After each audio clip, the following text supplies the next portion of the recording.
Hi, welcome to அடடடடா அசத்தல் சமையல். இன்றைக்கி நம்ம பார்க்க போகிற ரெசிபி வந்து, நம்ம எல்லோரும் ஷாப்பிங்னு போனால் என்ன வாங்குகிறோமோ இல்லையோ கண்டிப்பாக இதை வாங்கி சாப்பிடாமல் யாருமே இருக்க மாட்டோம். நம்ம இன்றைக்கி பார்க்க போகிற ரெசிபி வந்து தள்ளுவண்டி மசாலா வேர்க்கடலை.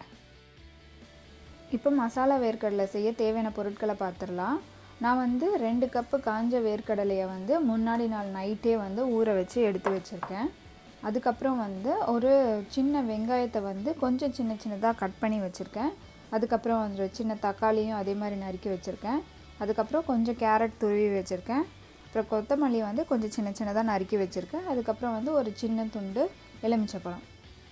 இப்போ இந்த மசாலா வேர்க்கடலை பண்ணுறதுக்கு வந்து நம்ம வேர்க்கடலையை வந்து வேக வச்சிடலாம். அதுக்கு வந்து நான் ஸ்டவ்வில் ஒரு ப்ரெஷர் குக்கரை வச்சுருக்கேன். இப்போ நான் வந்து ஸ்டவ் ஆன் பண்ணிக்கிறேன். இதில் வந்து நான் இந்த வேர்க்கடலையை வந்து சேர்த்துறேன்.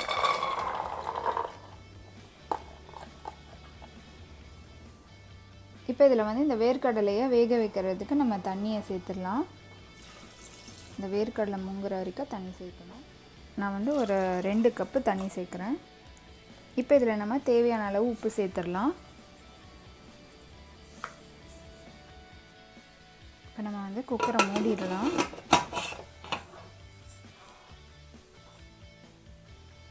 இப்போ இதில் வெயிட் போட்டு ஒரு 3 விசில் வரைக்கும் இதை வேக வச்சு எடுத்துடலாம். இப்போ 3 விசில் வந்துருச்சு. நம்ம வந்து ஸ்டவ் ஆஃப் பண்ணிடலாம். இப்போ ப்ரெஷர்லாம் இறங்கட்டும். இப்போ ப்ரெஷர்லாம் இறங்கிருச்சு. இதை வந்து குக்கரை திறந்துடலாம்.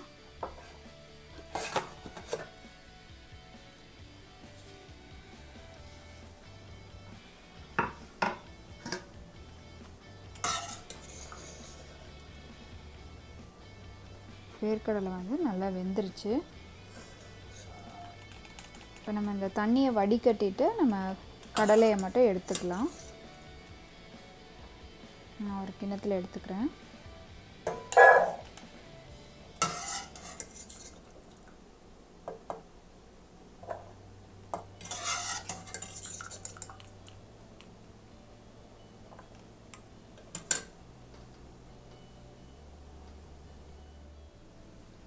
இப்போ நம்ம வந்து இந்த மசாலா வேர்க்கடலையை வந்து செய்ய ஆரம்பிச்சிடலாம். நான் வந்து இந்த வேக வச்ச வேர்க்கடலையை வந்து இந்த மாதிரி ஒரு கிண்ணத்தில் எடுத்துக்கிட்டேன்.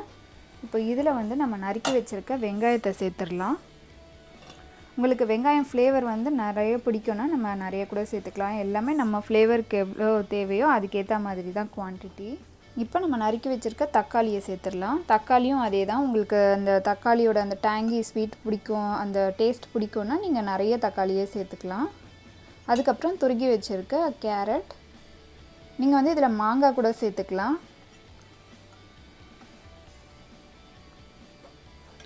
அதுக்கப்புறம் வந்து நான் கொஞ்சம் கொத்தமல்லியை சின்னதாக நறுக்கி வச்சுருக்கேன். அது இதில் வந்து நம்ம பச்சை மிளகாய் கூட சேர்த்துக்கலாம். சப்போஸ் குழந்தைங்க எல்லாம் சாப்பிடல, பெரியவங்க தான் சாப்பிட்றீங்கன்னா நீங்கள் பச்சை மிளகாய் கூட சேர்த்துக்கலாம். நான் வந்து இன்றைக்கி பச்சை மிளகாய் சேர்க்கலை.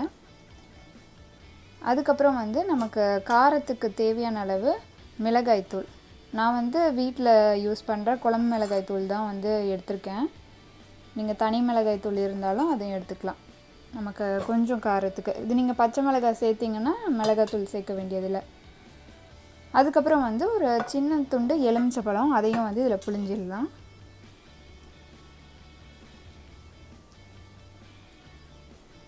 இது எல்லாமே வந்து நம்ம டேஸ்ட்டுக்கு ஏற்ற மாதிரி நம்ம வந்து குவான்டிட்டி இன்க்ரீஸோ டிக்ரீஸோ பண்ணிக்கலாம்.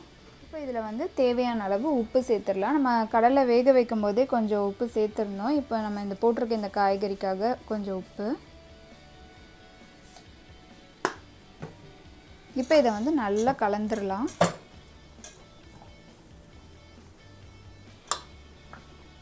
எல்லா கடலையிலையும் நல்லா மிக்ஸ் ஆகிற மாதிரி ஃபுல்லாக கலந்து விட்டுறணும்.